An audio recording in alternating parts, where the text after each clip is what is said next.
오늘 하나님께서 우리에게 주신 말씀은 디모데후서 3장 12절에서 17절까지의 말씀이 되겠습니다.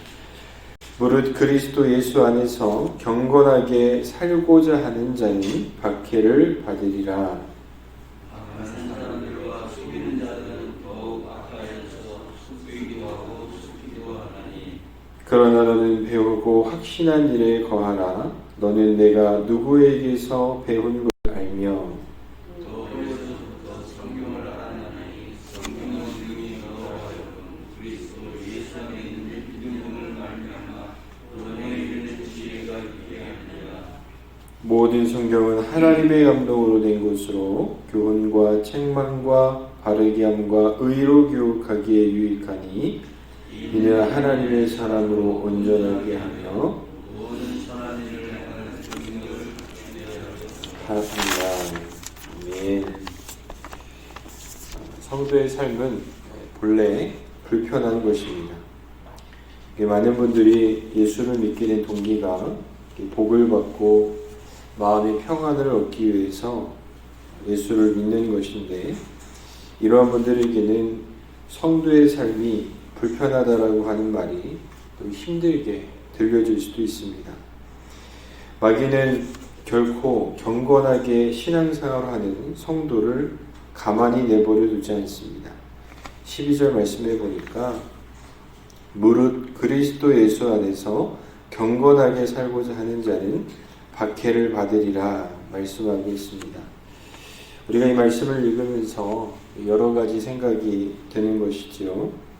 예수를 믿으면 믿을수록, 또 잘 믿으면 믿을수록 우리가 잘 되어지고 또 건강의 복을 받기도 하고 또 재물의 복이 있으면, 이 확신의 말씀이 있으면 참 좋을 텐데, 이 말씀 가운데 박해라고 하는 말씀이 있으니 좀 불편하게 될 수도 있습니다.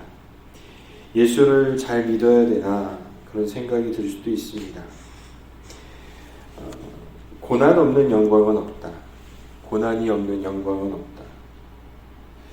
올림픽에 나가는 선수들은 금메달이라고 하는 영광을 얻기 위해서 스스로 고난을 선택합니다. 올림픽에 나가는 선수들은 그 경기가 치러지기 한참 전부터 선수촌에 스스로 들어가죠. 그래서 그곳에서 훈련의 과정들을 거치는 것입니다. 어떤 다큐에서 그 선수촌에 훈련하는 모습들을 본 적이 있는데요. 좀 표현은 그런데 지옥이 아닐까? 너무 고통스러운 거야. 이렇게 막 트레이닝을 하는데 선수들이요, 건장하고 굉장히 나름대로 훈련을 많이 했기 때문에 대단한 신체적인 능력이 있지 않습니까? 그럼에도 불구하고 그 훈련하는 선수들은요, 죽을 맛인 거야. 왜 그렇습니까? 그들이 금메달이라는 영광을 얻기 위해서는 반드시 거쳐야 되는 그 고난의 과정들이 필요하기 때문에 그렇습니다. 어떤 선수가 나오더니 기자가 인터뷰를 만약에 한다라고 합시다. 그러면 그 선수가 말합니다. 저는 금메달을 이번에 꼭 따고 싶습니다. 그런데 저는 훈련은 받기가 두렵습니다. 라고 말한다면 그것을 보는 많은 사람들이 어떻게 생각할까요? 저 사람 이상한 사람 아니야. 어떻게 금메달이라고 하는 그 영광을 얻기 위해서 훈련을 안 받을 수 있지? 그런데 가만히 생각해보면 우리의 모습이 아닐까. 이 영광 받는 것은 더 좋아하죠. 우리가 나름대로 하나님 안에서 복 받기는 원하지만 중요한 것은 고난받는 것은 두렵다. 고난은 피하고 싶다. 라고 하는 그런 마음들이 우리 가운데 있는 것이 사실입니다.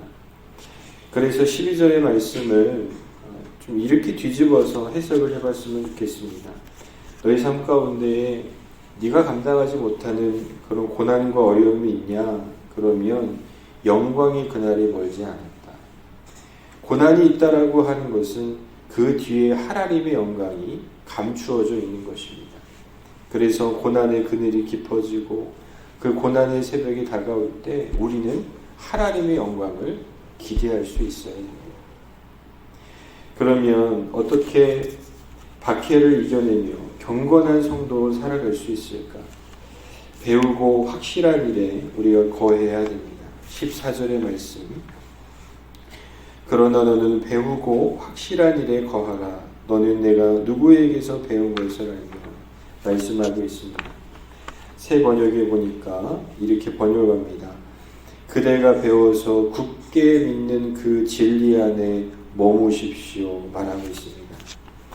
아무리 외부의 공격이 거세고 바람이 불어도 뿌리가 깊은 나무는 쉽게 꺾이지 않는 법입니다. 예전에 아프리카 선교를 간 적이 있었는데 거기 가니까 바오밥 나무가 그렇게 많더라고요. 근데 이상한 것은 바오밥 나무 옆에 또 다른 나무가 없습니다. 그러니까 왜 그런가 봤더니 바오밥 나무는 땅 밑으로 뿌리를 내리는 것이 아니라 이 옆으로 뿌리를 뻗는다는 거예요. 길게는 1km까지 그 뿌리가 뻗어져 있다라고 합니다. 그러다 보니까 조금만 바람이 거칠게 불면 바오밥 나무 이렇게 부러집니다. 지나가면서 부러진 나무들을 참 많이 봤어요. 이상하다. 나무가 어마어마하게 거대하거든요. 장정 3-4명이 둘러야지만 간신히 두를 수 있을 만큼 그렇게 거대한 바오밥 나무가 왜 이렇게 쉽게 꺾이고 부서지는 것일까? 이유는 하나죠. 뿌리가 깊지 않기 때문입니다. 우리 성도들 가운데에 강력한 믿음의 뿌리가 필요한 것입니다. 성경은 말합니다. 골로새서 2장 7절에 그 안에 뿌리를 박으라 말씀하고 있습니다. 여기서 말하는 그가 누구입니까? 예수 그리스도를 말씀하는 것입니다. 우리 믿음의 뿌리를 예수 안에 박으실 수 있기를 바랍니다. 그래서 예수님 안에 우리가 뿌리를 박으면 마귀의 거친 공격이 올지라도 우리 가지 정도야 떨어질 수 있죠. 고난이 올 때 우리 삶에 피해가 없겠습니까? 아니요, 그렇지 않습니다.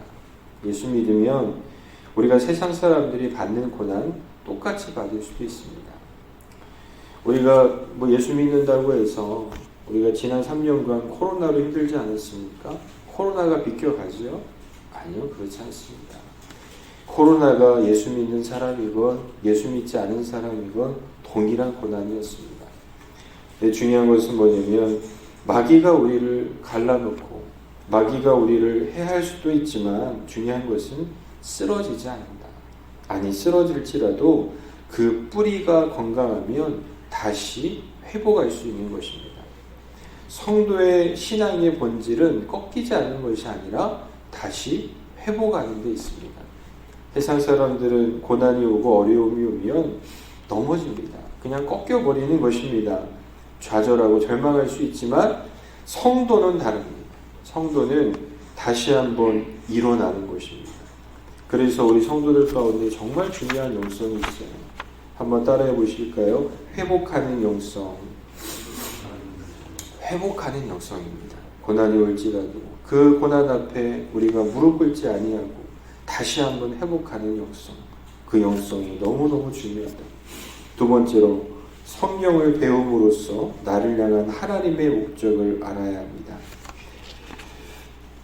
하나님이 나를 향한 인생의 분명한 목적이 있습니다. 17절 말씀을 우리 함께 읽도록 하겠습니다. 17절입니다. 시작.